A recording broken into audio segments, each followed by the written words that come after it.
welcome to my channel. My name is Sharon, and this is a channel that is dedicated to all things related to narcissism. In today's video, I'm going to go over a few things that I really wish I had known before going through the divorce from my narcissist. Now, if you are going through a divorce from a narcissist, or if you're about to go through a divorce, wherever you are in this stage, the reality is it's going to be, if not the most difficult thing you've ever done, certainly one of the most difficult things you will ever do in your entire life. The best way for me to describe to you a divorce from a narcissist is this way. It is like surgery without anesthesia. Now, that doesn't mean you can't do it, you shouldn't do it, or it's going to be so horrific you're never going to get over it. No, of course not. But when I'm telling you, this is going to be an extremely pivotal moment in your life. And like anything that you're doing, anything pivotal, anything important, you must be in the best mindset. You must be ready to fight and do what's best for you. So I'm going to tell you some things that I learned the hard way, and you don't need to. The first one I'm going to say, and I realized this a few months ago. Now, I've been divorced for 1.5 years, so it was over a year after my divorce, I came to this horrific realization. I was not in a good state of mind when I was going through my divorce. Now, over a year later, I'm starting to heal. I feel myself almost thawing out. I don't know if that's the best way to say it, but that's kind of how I feel. When I was going through it, I was in a state of shock. I was still in shock. It was a horrific time in my life. I had lost just about everything. My home, I had no money. I had to escape with my kids in the middle of the night to get away from my ex. It was a horrific time. The police were coming over here constantly, and my ex was constantly calling the police on me. It was not a good time. And during that not good time, I was making decisions that were going to impact my life for the rest of my life, for my kids. It was absolutely horrific, and my mind was protecting itself. I was in a state of shock. So while I was in a state of shock, I'm trying to make decisions, and that was not a good idea.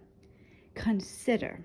Now, I didn't know this at the time. I would have denied it. No, I'm fine. I'm ready to do this. I was ready to fight. That's what I thought. Today, though, I feel very differently. So if this is you, consider. Now, this isn't a bad thing. It doesn't mean you're mental or anything like that, but just consider that just maybe you are not in the best state of mind. And there are things that you can do to help yourself with that. Mainly talk to other people. Talk to somebody that you trust. Now, this could be a lawyer. I mean, that's possible. It could be a therapist. But I'm talking about people that truly, that you're not paying to help you. I'm talking about a priest, a rabbi, a friend, family, somebody that can guide you in the right direction. Somebody that you can say, listen, I'm thinking about doing XYZ. Does that sound good? My lawyer advised this. Does that sound good? Does that sound like a good thing for me, for the kids? If you have someone like that, and of course we all don't, I get that, but if you do, just consider that their advice might be crucially important, that later you're going to be so happy that you didn't go through it with almost like a blindfold on. The narcissist will be ready to fight. You have to make sure that you are in the best possible shape to do that. So make sure, talk to somebody, make sure, consider that just maybe you need some help to make sure you're making the best decisions. The last thing you want to do is regret this. Second thing, the fight is not fair. There's this thing in America, and it's called no-fault divorce. No-fault divorce is for the convenience of the courts. All they want to do, I don't know, I've heard 50% of people get divorced, more, so I don't know. A lot of people get divorced. Because of that, it's a whole industry, and the courts are overwhelmed. So they're paper pushers at this point. Stamp here, sign here. No-fault divorce makes life so much easier for the courts. That doesn't make your life easier when you are the one who have been faulted. No-fault divorce means that there's nothing that's going to happen to the narcissist. Nothing. Somebody does you wrong, that's okay. That's your fault because you married them. I had to pay $50,000 of my ex's credit card debt because he charged us up because we were married. I didn't charge one penny. It didn't matter. No fault divorce, half of that debt is mine. That's for another video, being careful who you marry. But realistically, you're going to get hurt when you've been wronged, when there's no fault divorce. And I think no fault divorce, I don't even know if you can get a fault divorce, but it hurts you. So understand from the beginning, this is what you're dealing with. Someone once told me that the cops are not your friends. That's a different video. I'm not willing to say that I agree with that. However, I am willing to tell you this. The court is not your friend. They just want you out of the way. They want you to sign here, agree here, do whatever, and then they can move on to the next person. The next thing to remember is that you never knew the narcissist. You never knew them. They are it's almost like, I don't want to say imaginary friend because they're really there, but it's, you don't know them. It's like you're waking up and you realize you married a stranger. And it's worse than that because you married an evil stranger.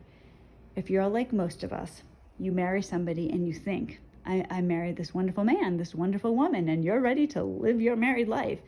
Time goes on, and of course, the narcissist is not going to stay contained in their fake pretend that they're nice shell. They're going to start acting like a narcissist more and more. You're going to start being messed up in the mind because you don't understand what is going on. Here's somebody that's supposed to love you, but they are destroying you. They're destroying your family. If you're like me, you were dealing with someone who was a financial disaster and you trusted them. These type of things happen. Then all of a sudden, the mask is off and you cannot believe what's going on. You feel like you're going insane. Remember, that's the real them. Don't think, there were several times, no, I never did this. Joe stopped me from doing this, but there were several times during my divorce when I wanted to talk to my ex because he would do something crazy and I would think, oh, come on, he doesn't realize. He doesn't realize, if I could just talk to him, I know he would understand. And I was convinced of that.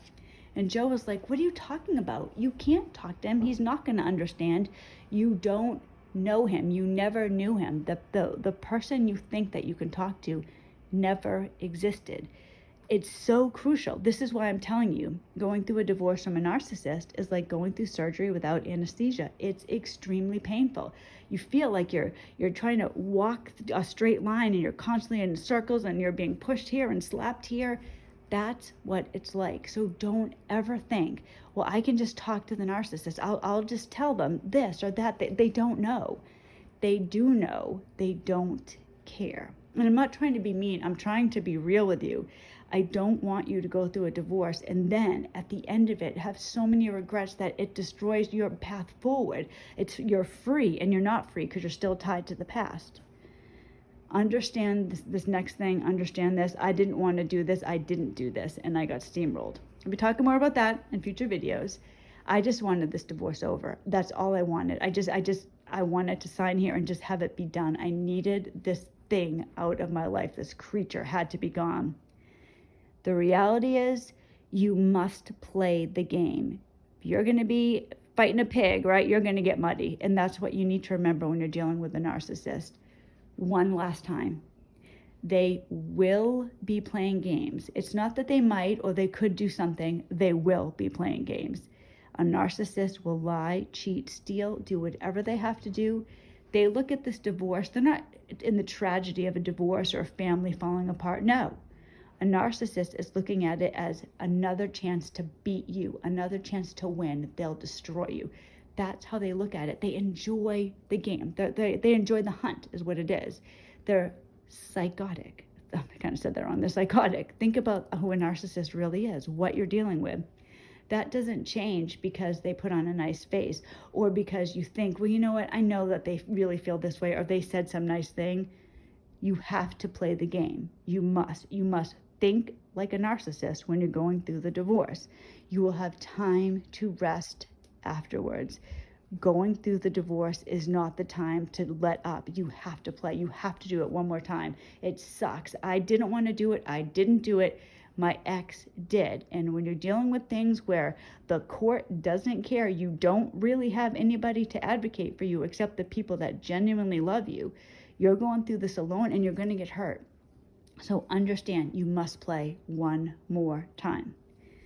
The last thing I'm going to say is a little bit lighter. Love yourself. Now, this isn't some hokey thing, you know, oh, yay, love yourself. I don't mean it in a way like that. But what I mean is that when you're going through this, have some compassion on yourself. Think about how many people don't get out. My heart is with people that can't get out. It's a miracle, legit a miracle that I got out. And because of that, I believe anybody can get out. But I also know that a lot of people won't. And that's a real reality for many people. And I have such compassion if you're in that situation. If you did get out, though, if you are going through this, remember who you are. Remember that you are somebody that's going to make a difference in this world. You're going to get through this, and you're going to be able to start over, and then it'll be up to you. Think of all the wisdom that you've gained. Wisdom that you maybe wouldn't want to gain, but you're a different person now. You can have anything that you want in life. If you're willing to work for it, you absolutely can do it. Someone else's narcissism is not the end of your world. But when you're disentangling yourself, you are straight in the middle of it. And it is so crucial that you have your mind on straight. Think about if you had cancer, God forbid. You would want the best doctor. You'd want to make sure you did everything right. Your diet was right. Think of it that way, dealing with narcissism. This is it. You're going to be free. It's going to be over. But while you're fighting, make sure all your armor is on. Thank you so much for listening to this video. I will be back on Friday with another video. I hope this helped. Let me know, anybody that's been through it, put in the comments, what did you learn? What do you think people need to know who are going through this? I'll be making other videos where I tell you how I got steamrolled. That'll be great fun for me, but it's important that you know the reality. So thank you so much. I hope you have a wonderful day. God bless you, and I will see you on Friday.